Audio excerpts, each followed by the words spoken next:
गणेश मंगलम, श्री गणनायक मंगलम, श्री गणेश मंगलम, श्री गणनायक मंगलम, श्री गणेश मंगलम, श्री गणनायक मंगलम, मंगलम स्वयंभू सिद्धि विनायक मंगलम, मंगलम स्वयंभू सिद्धि विनायक मंगलम, सिद्धि विनायक मंगलम.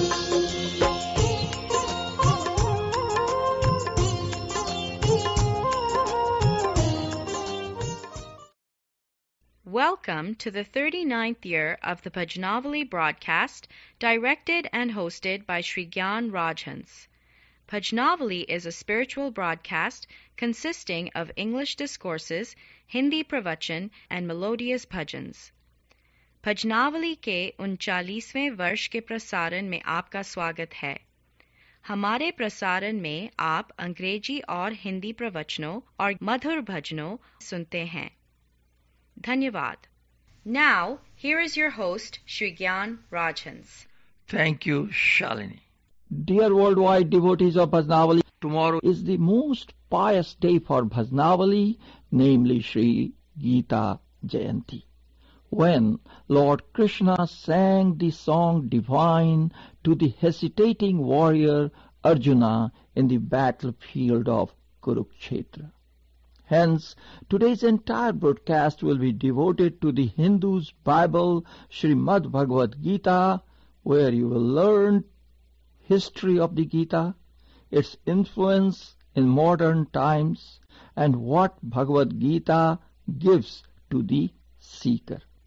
भजनावली के विश्वव्यापी भक्तों, कल मोक्षदा एकादशी श्री गीता जयंती है, जो भजनावली के लिए सर्वाधिक पावन दिवस है, क्योंकि ज्ञान गीता भजनावली प्रसारण का नियमित और अभिन्न अंग गत वर्षों से रहा है.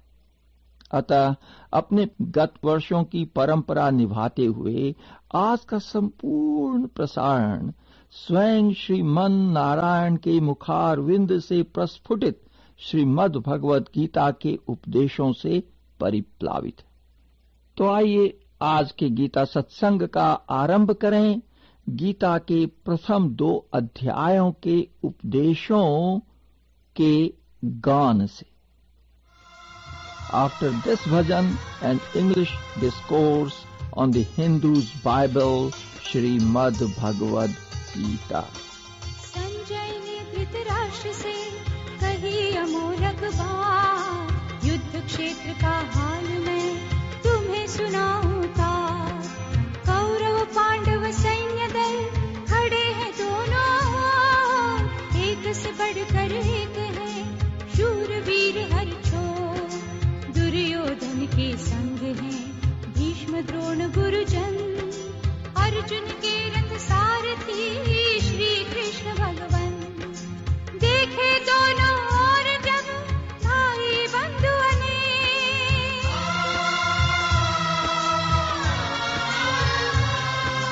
देखे दोनों ओर जब भाई बंधु अनेक, अर्जुन ने गांडीव धनु दिया तुरंत ही फेंक, दिया तुरंत ही फेंक, दिया तुरंत ही फेंक.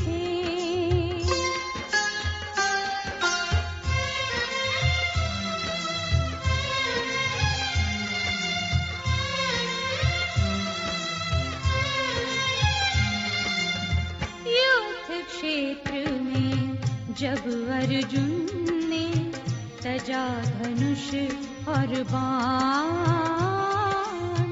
युद्ध क्षेत्र में जब अर्जुन ने तजा धनुष और बाण, महापाप मुझसे ना होगा,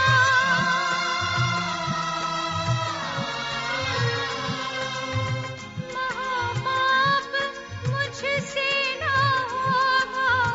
हे अखिलेश सुजान, हे अखिलेश सुजान. युद्ध क्षेत्र में जब अर्जुन ने सजा धनुष और बाण।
जब अर्जुन ने तजा धनुष और बाण।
निज दे दूं प्राण,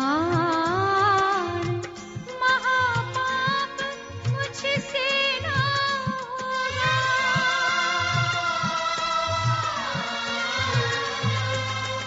महापाप मुझसे ना होगा, हे अखिलेश सुजान, हे अखिलेश सुजान। क्षेत्र में जब अर्जुन ने तजा धनुष और बाण।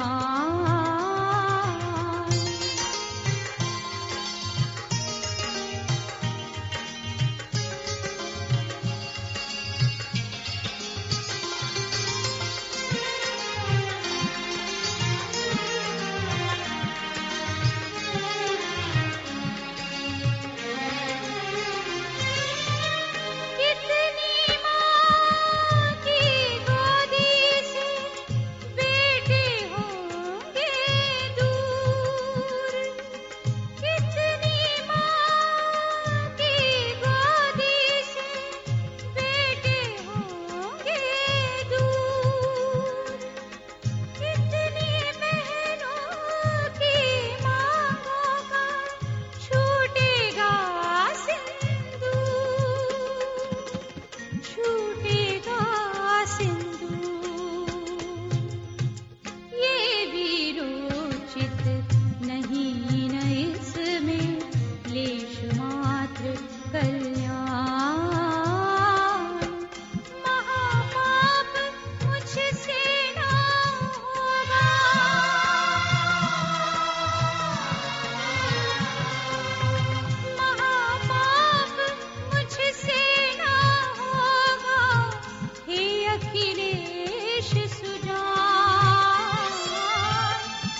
सुजान।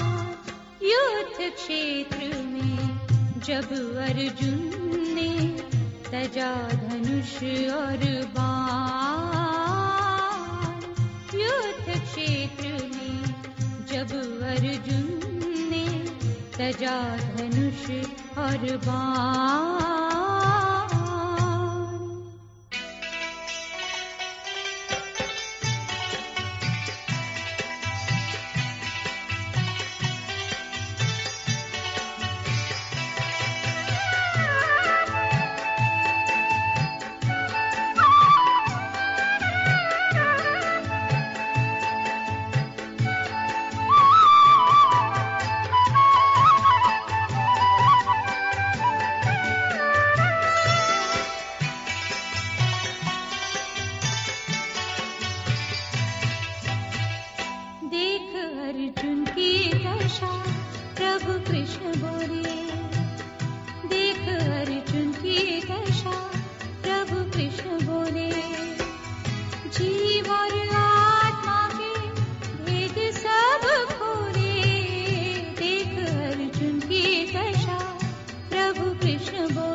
सच्ची पूजा भ्रम में क्यों डोले, जीव और आत्मा के भेद सब खोले, देख अर्जुन की दशा प्रभु कृष्ण बोले।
So the question is, what is the Gita? What is its influence on our lives? And what Bhagavad Gita gives to the seeker? The answers are as follows. The 700 verses of the Gita are inserted in the 6th canto of the Mahabharata, one of the two great epics of India. Both of them, the Mahabharata and the Ramayana, are among the earliest known epic poems of mankind. Yet, in spite of their venerable age, they are not dead literature. People in India live with them because they embody the philosophy of the Vedas, giving guidance for right living in the attractive form of story and dialogue, easily understandable to highly educated and illiterate people alike. According to traditional belief, says Vyasa, the legendary author of the Mahabharata, also wrote the Puranas and the Brahma Sutra. This may or may not be so. In any case, the Gita gives the essence of all the thinking expressed in these books. Just as the whole tree is contained in a small seed, so the whole of Indian philosophy may be found in the Gita. It is difficult to say when the Gita was written. But for Indians, this is not important, because in our opinion, it is important to eat the fruit and not to count the trees. The Gita has, in its present form, deeply influenced Indian thinking for hundreds of generations. The masters of the various schools of Vedantic thought have commented on it, and it is a cornerstone of Indian culture. Lord Krishna is the most beloved divine name to the masses, and they take Gita as his message.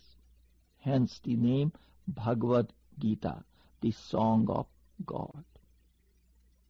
After the decay of Muslim rule, during which the living forces of Indian tradition had been suppressed, leaving only the rigid forms of rituals and casteism, and under the impact of Western influence, reformist movements such as Arya Samaj and the Brahmo Samaj brought a new assessment of our own heritage. However, it was Vivekananda who, influenced by his great spiritual master Ramakrishna Paramhans, revealed anew the greatness of Bhagavad Gita, valid through all the ages and for all people. Vivekananda also made the Gita known to the Western world, but he was not the first to do so.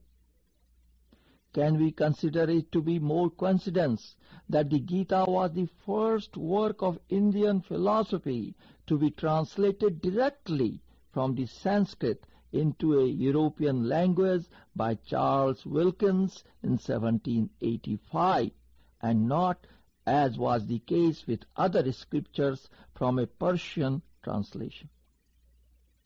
The book greatly impressed European thinkers of the 18th and 19th centuries, particularly German philosophers such as Hegel and Schopenhauer. And it was none other than Warren Hastings who, in an introduction to Wilkins' translation, wrote that the Gita would live, and I quote, "when the British dominion in India shall have long ceased to exist, and when the sources which it once yielded to wealth and power are lost to remembrance." Gita's influence in modern times. What Warren Hastings could hardly foresee was the great role the Gita was to play in the liberation movement which brought this British dominion in India to an end. Revolutionaries used to go to their execution reciting verses from the holy book Gita, such as Nainang Chindanti Sastrani, not wounded by weapons, not burned by fire, not dried by the wind, not wetted by water, such is the Atman. Aurobindo, Tilak, and Gandhi cited this sacred book and commented on it, and that is why people understood and followed them. During the struggle for independence, Vinoba Bhave, the great spiritual heir to Mahatma Gandhi, known to the West particularly through his Bhudan or Land for the Landless movement in the 50s, gave a series of 18 lectures to his fellow prisoners, and these have been published in more than 1 million copies in most of the Indian languages as well as in many others, with the title Talks on the Gita. This book made people realize the significance and the meaning of the age-old wisdom for modern man. But circumstances change continually, and so interpretation too must change. It is quite possible that Vinoba and even Gandhi would explain certain things differently today from the way they did during the struggle for independence.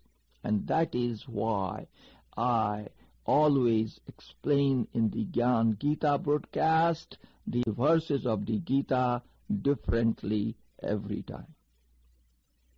So the question is, what Bhagavad Gita gives to the seeker?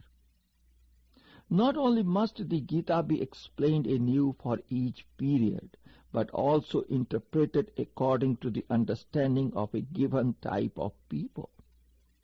Indians will understand it against the background of Indian tradition, replace the Indian background by intelligent interpretation, and you will find that this wonderful heritage is for the West too. The reason is that the Gita inspires each individual to find his own path to salvation. This explains why the most diverse schools of thought accept it as one of the 3 pillars of Indian philosophy, and why non-Indians also find their convictions confirmed by the Gita. Even the atheists accept the Gita as a book of inspiration. To do one's duty in life free from selfishness is, according to the Gita, of no lesser value than to renounce the world. Also, to realize God as the one life force which transcends the whole of creation leads to the same goal as to worship Him in the form of a personal God under any of His many names. The Gita helps everyone to strengthen his own way of progress. To those who understand this, there is no need for any conversion. Lord Krishna says, and I quote, "It matters not what deity a devotee chooses to worship. If he has faith, I make his faith unwavering." End of the quote. And to this generous tolerance, the noble and poetic language of the Gita, the lively dialogue in which it explains the problems of life and their solutions, and you will understand why it has become and remained the most popular of all Indian holy scriptures. In most other religious teachings, there is little room for questioning. Belief is stressed as the first necessity. This makes it difficult for modern man to keep his traditional faith alive, and he turns to philosophy, where he is free to question. In India, we do not make this difference. We see no antagonism between religion and philosophy, as we consider that conviction must come before faith. From your Western angle, it is better to consider the Bhagavad Gita as a book of philosophy rather than as one of religion. This will keep you from making yourselves victims of blind faith. Here, as in everything, blind faith blocks progress. The real seeker must question and go on questioning. From each answer, there arises a new question, and so the individual develops step by step. It is precisely this process of evolution through continuous questioning that the Gita unfolds before us. You are listening to the only non-commercial Vedic religion webcast. आप सुन रहे हैं वैदिक धर्म का एकमात्र विज्ञापन रहित प्रसारण। धन्यवाद। सर्वोपनिषदो गावो दोग्धा गोपाल नंदन पार्थो वत्स सुधी भोक्ता दुग्धं गीतामृतं महत्। सब उपनिषद मानो गौए हैं, ग्वालों का प्यारा श्री कृष्ण मानो दूध दुहने वाला ग्वाला है। अर्जुन मानो इन गौओं को पौसाने वाला बछड़ा है। गौओं के पौसाने पर उस रस का भोगने वाला हर एक जिज्ञासु है, अर्थात हम और आप। गीता महाभारत के भीष्म पर्व का एक भाग है। यह मैंने अभी अभी बच्चों को बताया। भीष्म पर्व में 25 से 42 तक जो 18 अध्याय हैं, वे ही श्रीमद् भगवत गीता कहलाते हैं। श्रीमद् भगवत गीता का अर्थ है भगवान श्री कृष्ण द्वारा गाया हुआ गीत। हमारे धर्म में इतने अधिक शास्त्र हैं कि उनको जीवन में पढ़कर समाप्त करना संभव नहीं है। अतएव भगवान श्री कृष्ण ने कलयुग में हमारी अल्पायु को ध्यान में रखते हुए यत् सारभूतं तत् उपासित व्यम अर्थात समस्त शास्त्रों का सार गीता के 700 श्लोकों एवं 9456 that is 9456 वर्ड्स में हमें प्रदान किया। 9456 पद्यबद्ध शब्दों में उपनिषदों का सारांश आ गया है। इसीलिए इस पुस्तक की बड़ी महत्ता है। यह तेजस्विनी पुस्तिका भारत की आध्यात्म विद्या की सबसे बड़ी देन है। अब प्रश्न है कि गीता का सही तात्पर्य क्या है? तो ध्यान दें और नोट करें। गीता के मुख्य उपदेशों का पहला उपदेश, भगवान ने उच्च स्वर से अर्जुन से कहा, कर्मण्येवाधिकारस्ते। हे अर्जुन, तुम्हारा अधिकार कर्म में ही है। कर्म त्याग कर संन्यास ग्रहण करने से तुम्हारा काम नहीं चलेगा। जो जिस प्रकार का अधिकारी है वह गीता में उसी प्रकार के अधिकार की साधना प्राप्त कर सकता है। दूसरा, अपने अपने कर्म को करता हुआ सभी जीव योगी हो सकता है यदि उसमें कर्म के फल को त्याग करने की शक्ति आ जाए, और यह तभी संभव हो सकता है जब जीव पूर्ण रूप से ईश्वर के शरणागत हो जाए, अर्थात अपने जीवन के रथ की बागडोर प्रभु के हाथ सौंप दे। प्रभु के चरणों में मन का समर्पण ही अपने रथ की बागडोर उनके हाथों सौंपना है। जिसने ऐसा किया उसके अनिष्ट की संभावना हो ही नहीं सकती। तीसरा, इंद्रियां, मन और बुद्धि तीनों अलग अलग वस्तुएं हैं, लेकिन सुख और दुख का कारण इंद्रियों और मन का आपस में आसक्त हो जाना है।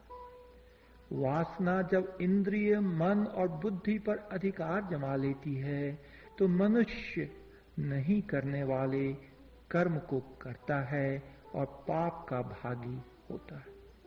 लेकिन जिसने अपनी बुद्धि को इंद्रियों और मन से अलग रखा तो वह अच्छे और बुरे कर्म को पहचान कर शास्त्र के अनुसार बताए हुए कर्म करता हुआ मानव से देवत्व की ओर बढ़ता है।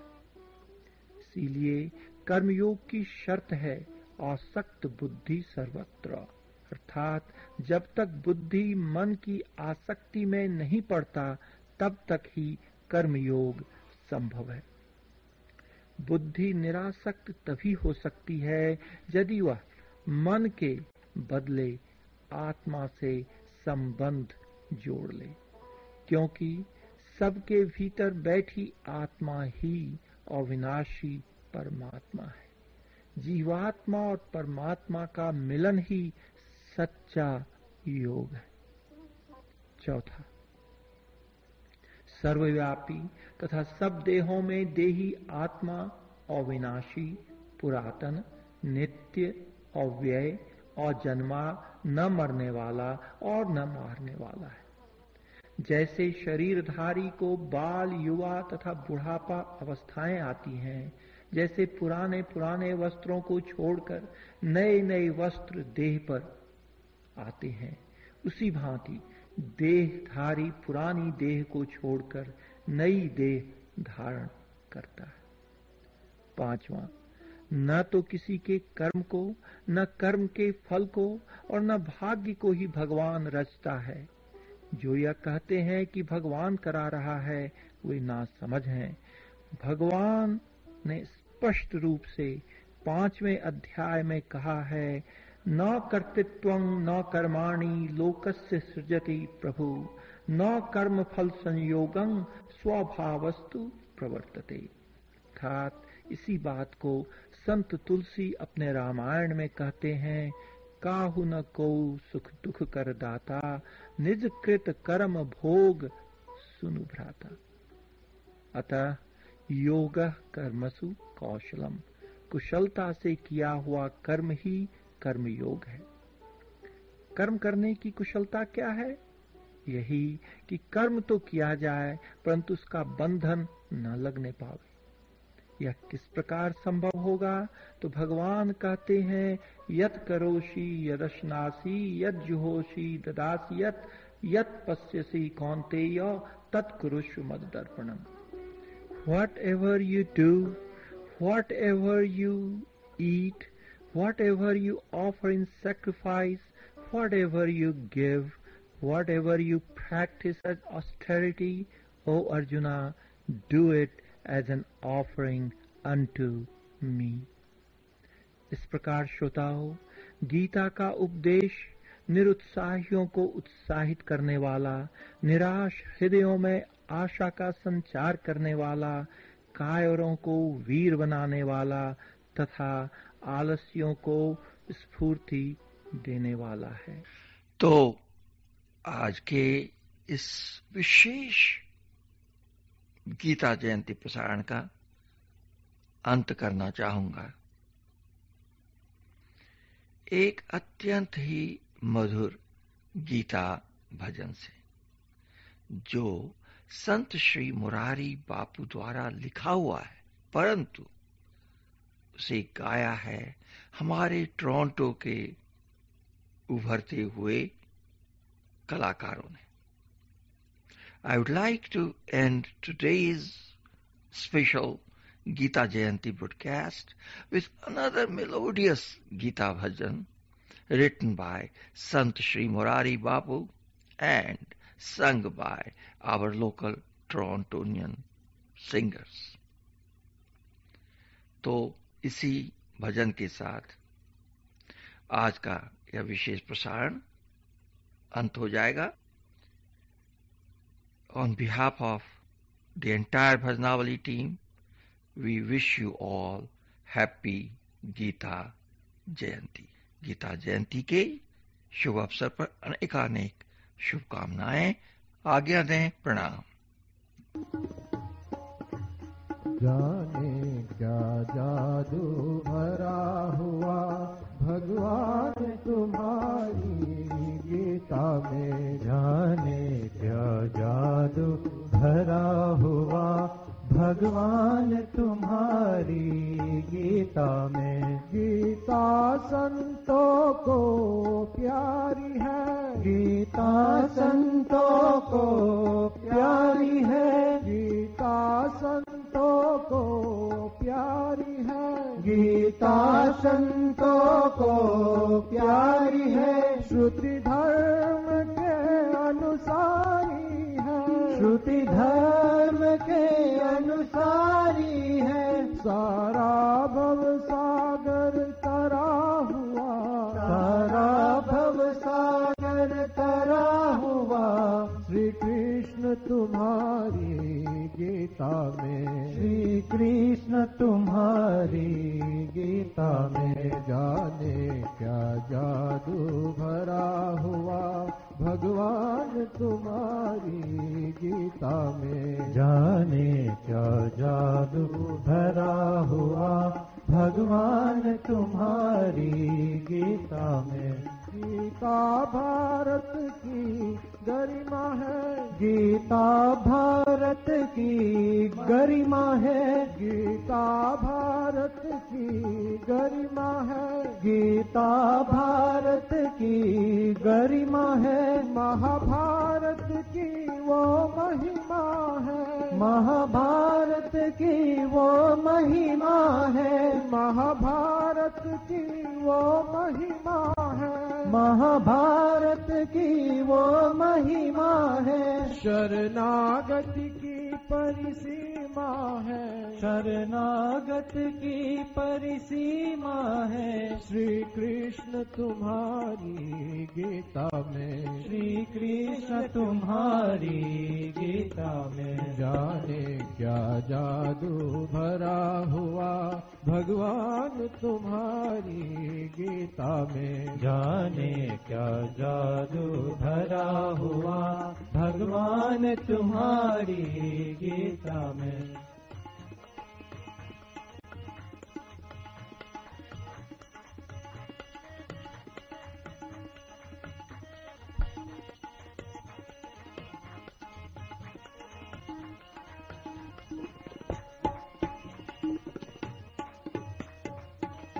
जाने क्या जादू भरा हुआ भगवान तुम्हारी गीता में, जाने क्या जादू भरा हुआ भगवान तुम्हारी गीता में। गीता जो ज्ञान का गुंजन है, गीता जो ज्ञान का गुंजन है, गीता जो ज्ञान का गुंजन है, गीता जो ज्ञान का गुंजन है, वो भक्ति कर्म का कुंजन है, वो भक्ति कर्म का कुंजन है, वो प्रभु पद पंकज पूजन है, वो प्रभु पद पंकज पूजन है। श्री कृष्ण तुम्हारी गीता में, श्री कृष्ण तुम्हारी गीता में जाने क्या